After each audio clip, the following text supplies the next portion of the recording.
శ్రీమాత్రే నమః. ఇప్పుడు లక్ష్మీ అష్టోత్తర శతనామావళిని చెప్పుకోబోతూ ఉన్నాము. ఈ అష్టోత్తర శతనామావళిని చదవడం చేత లక్ష్మీదేవి యొక్క అనుగ్రహం చేత అఖండమైనటువంటి అష్టైశ్వర్యములు, సకలమైనటువంటి శ్రేయస్సులు కలుగుతాయి. కాబట్టి ఈ అష్టోత్తరములను అక్షర దోషములు లేకుండా చాలా జాగ్రత్తగా, శ్రద్ధగా, భక్తిగా అందరూ పఠించవలెను. శ్రీ ప్రకృత్యై నమః, వికృత్యై నమః, విద్యాయై నమః, సర్వభూతహితప్రదాయై నమః, శ్రద్ధాయై నమః, విభూత్యై నమః, సురభ్యై నమః, పరమాత్మికాయై నమః, వాచే నమః, పద్మాలయాయై నమః, పద్మాయై నమః, శుచయే నమః, స్వాహాయై నమః, స్వధాయై నమః, సుధాయై నమః, ధన్యాయై నమః, హిరణ్మయ్యై నమః, లక్ష్మ్యై నమః, నిత్యపుష్టాయై నమః, విభావర్యై నమః, అదిత్యై నమః, దిత్యై నమః, దీప్తాయై నమః, వసుధాయై నమః, వసుధారిణ్యై నమః, కమలాయై నమః, కాంతాయై నమః, కామాక్ష్యై నమః,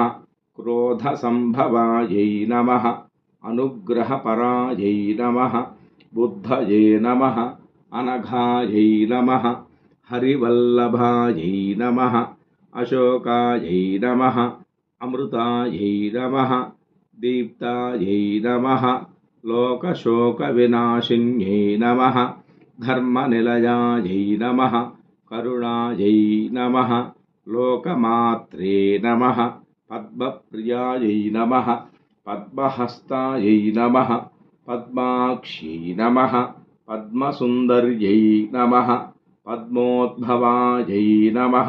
పద్మముఖ్యై నమః, పద్మనాభప్రియాయై నమః,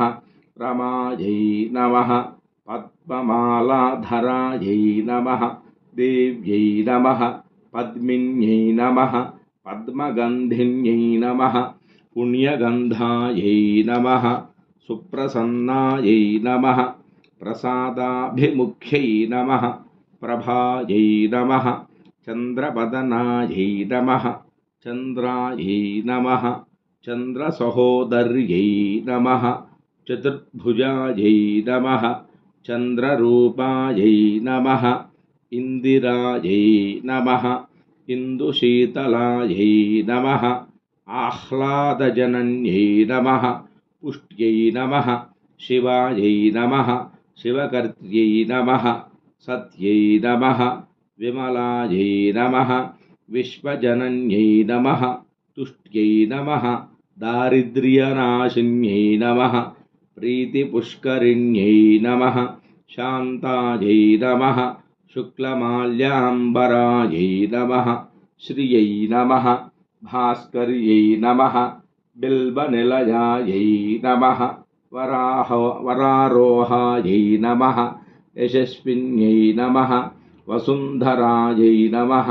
ఉదారాంగాయై నమః, హరిణ్యై నమః, హేమమాలిన్యై నమః, ధనధాన్యకర్యై నమః,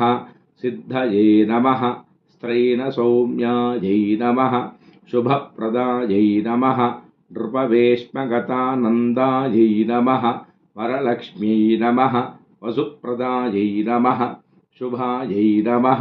హిరణ్యప్రాకారాయై నమః, సముద్రతనయాయై నమః, జయాయై నమః, మంగళాదేవ్యై నమః, విష్ణువక్షస్థలస్థితాయై నమః, విష్ణుపత్న్యై నమః, ప్రసన్నాక్ష్యై నమః, నారాయణసమాశ్రితాయై నమః, దారిద్ర్యధ్వంసిన్యై నమః, దేవ్యై నమః, సర్వోపద్రవవారిణ్యై నమః, నవదుర్గాయై నమః, మహాకాల్యై నమః, బ్రహ్మవిష్ణుశివాత్మికాయై నమః, త్రికాలజ్ఞానసంపన్నాయై నమః, భువనేశ్వర్యై నమః, శ్రీమహాలక్ష్మీదేవ్యై నమః.